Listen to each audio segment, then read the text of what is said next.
À la date du 10 mars, sur le site internet du ministère de l'Agriculture, on peut lire que la situation de l'influenza aviaire H5N8 est maintenant de 402 foyers dans les élevages et 49 cas dans la faune sauvage confirmés et notifiés. Petit tour d'horizon sur les causes d'un scandale qui a coûté la vie à 3,7 millions de canards depuis décembre 2016. La grippe aviaire, ou les grippes aviaires, il faudrait le dire au pluriel, ça correspond à un ensemble de maladies liées à un ensemble de virus qu'on appelle influenza, c'est le nom scientifique de ces virus, qui sont certainement à l'échelle des temps géologiques des virus d'origine aviaire.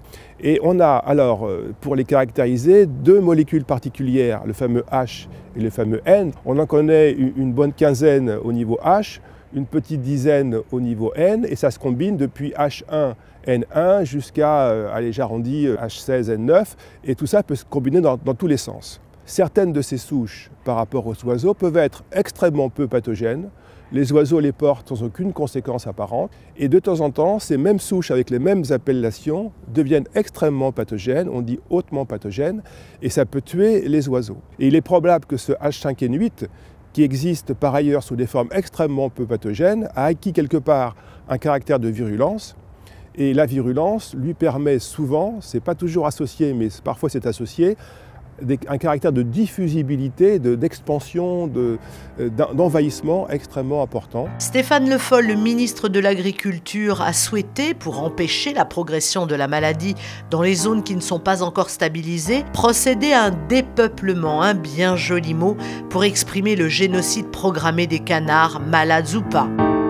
Finalement, elle court la maladie, puisqu'on relève aujourd'hui des cas chez des poules et des poulets, des oies, des dindes et dindons, des pintades et des oiseaux sauvages. La cause de cette grippe aviaire, la façon dont elle s'est propagée, c'est l'industrialisation de la filière canard foie gras, avec cette segmentation, cette spécialisation à outrance des tâches, comme dans une usine. On a fait des paysans, les ouvriers spécialisés, le naisseur, l'engraisseur, le gaveur. Industrialisation est la cause de la grippe aviaire et de la propagation du virus. Et comme réponse, on nous dit, bon, on va industrialiser un peu plus en fait. On va faire plein de bâtiments, on va mettre plein d'argent public pour que les canards, pour que les oies n'aillent plus dehors, soient dedans, confinés. On va acheter de l'aliment, on va faire en sorte qu'on soit encore plus dépendant de l'industrie agroalimentaire. Et au final, on s'aperçoit que la réponse qu'on apporte, c'est celle qui est la cause de tous les maux. Donc nous, à la Confédération paysanne, on s'oppose à l'abattage systématique. On s'oppose au confinement.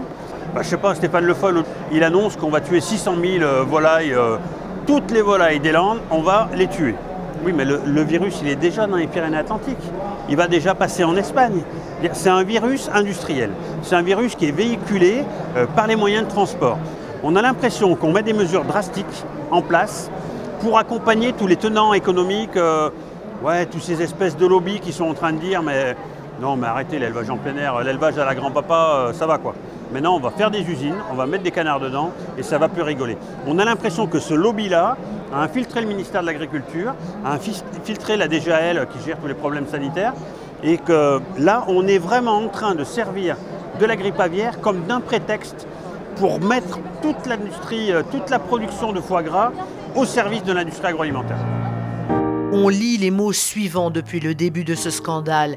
Dépeuplement, crise du foie gras, subventions, indemnisation publique, perte de revenus. On a bien compris que l'enjeu financier est important et que le gouvernement a décidé de sacrifier, massacrer préventivement des êtres vivants pour sauver le business de l'industrie agroalimentaire. L'élevage est une activité, une pratique commerciale. Avec une maladie, donc risque sanitaire majeur, avec les urgences qui vont avec, il était plus rentable, puisqu'on parle en économie, d'éliminer un troupeau entier, quel que soit le nombre d'animaux malades, voire les troupeaux périphériques avec derrière une indemnisation des éleveurs, parce que ça on sait le faire au niveau économique, on a les sous pour ça, une désinfection. On a également des élevages qui permettront de repeupler ces exploitations. Et donc, dans ce contexte économique, avec un pays qui exporte beaucoup comme le nôtre et qui a une balance positive, une des rares balances positives du commerce international français, c'est l'agroalimentaire. Et donc, pour garantir ces bénéfices et pour donner l'image d'un pays qui maîtrise son sanitaire et qui ne va pas exporter des produits contaminés par des virus ou par des agents microbiens, le plus rentable, dans notre système actuel aujourd'hui, c'est l'élimination des malades et des suspects, désinfection, remboursement et repeuplement. Il y a aussi une volonté de l'industrie d'export, d'une volonté de l'industrie agroalimentaire qui va aller vendre à la planète entière du foie gras. Et ce foie gras, il doit être indemne. Et pour que les élevages soient indemnes, il faut que sur tout le territoire national, il n'y ait plus de H5N8.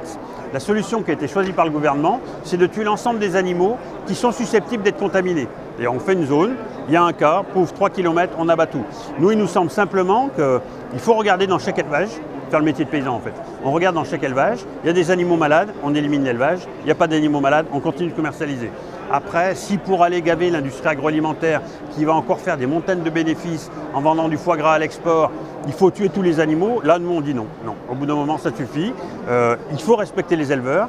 Respecter les éleveurs, c'est aussi respecter leur élevage, quoi. On essaie de faire croire aux consommateurs français, aux consommateurs européens qu'en faisant un abattage total et en redémarrant soi-disant sur un cycle propre, on va régler le problème.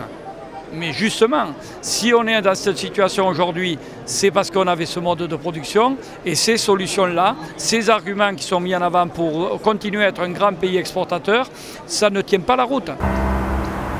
La faune sauvage est responsable. Plus facile de l'accuser que de remettre en question un modèle industriel d'élevage concentrationnaire des animaux. Et depuis donc, une douzaine d'années, avec la première grippe aviaire donc, des années 2004-2005, on a accusé déjà à l'époque les oiseaux migrateurs, sauf qu'on avait des courants de circulation des virus dans les élevages qui correspondaient soit à des lignes de chemin de fer, comme le transsibérien, soit à des axes commerciaux qui ne correspondent pas du tout à des axes de migration comme Chine, Nigeria, à une époque où les oiseaux ne bougent pas. Et clairement, quand on s'est renseigné, des grands poulaillers avaient été construits par la Chine pour le Nigeria et les poussins venaient de Chine. Et cette faune sauvage, alors qu'elle diminue de façon considérable, est encore perçue comme étant le bouc émissaire. Mais notre espèce a beaucoup de mal dans un problème, quel qu'il soit, y compris sanitaire, à admettre qu'elle aussi est partie prenante du système. Mais un autre lobby pourrait aussi en être un acteur très actif, la chasse. La chasse en France est un domaine très particulier, pour beaucoup de domaines, pour beaucoup de raisons, avec des appuis très forts au niveau politique, national, régional, local, etc. La chasse en France a aussi des pratiques qui sont relativement uniques et qui ne sont pas du tout pratiquées ailleurs, en particulier la chasse avec des canards appelants et également la chasse de nuit qui sont dans beaucoup de pays totalement interdites. Alors les appelants sont des canards sauvages qui sont capturés, qui sont élevés et qui sont utilisés pour mettre sur des plans d'eau pour faire venir les canards sauvages qu'on va tirer, et bien sûr on essaye de ne pas tirer les canards appelants. Et ces canards sauvages capturés, élevés, reproduits en captivité, gardent l'appellation de sauvage au niveau juridique. Ce qui veut dire, et c'est arrivé en fin 2016, que si on trouve des virus hautement pathogènes sur ces canards, on ne considère pas que les élevages français sont contaminés et donc les impacts commerciaux ne vont pas toucher, n'existent pas, ne vont pas toucher les canards d'élevage. On peut discuter parce que ce sont des animaux qui sont exactement élevés comme des canards de ferme et on les appelle toujours sauvages. Et c'est vrai qu'au niveau international, on sépare le statut des oiseaux sauvages, ce qui est bien, du statut des oiseaux domestiques.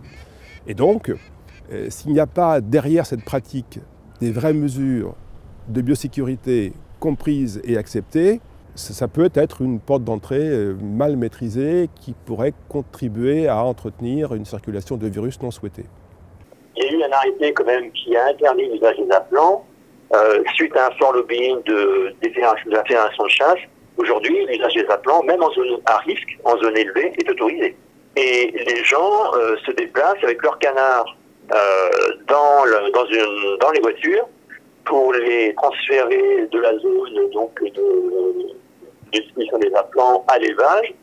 Et quand ils prélèvent des canards sauvages, tout le monde est dans la même voiture pour transférer ces animaux-là. C'est quand même assez extraordinaire dans un contexte de risque élevé. Moi, je trouve ça hallucinant. Cette pratique concerne près de 150 000 chasseurs et environ 1 million d'oiseaux appelants. Importance économique, 150 millions d'euros par an.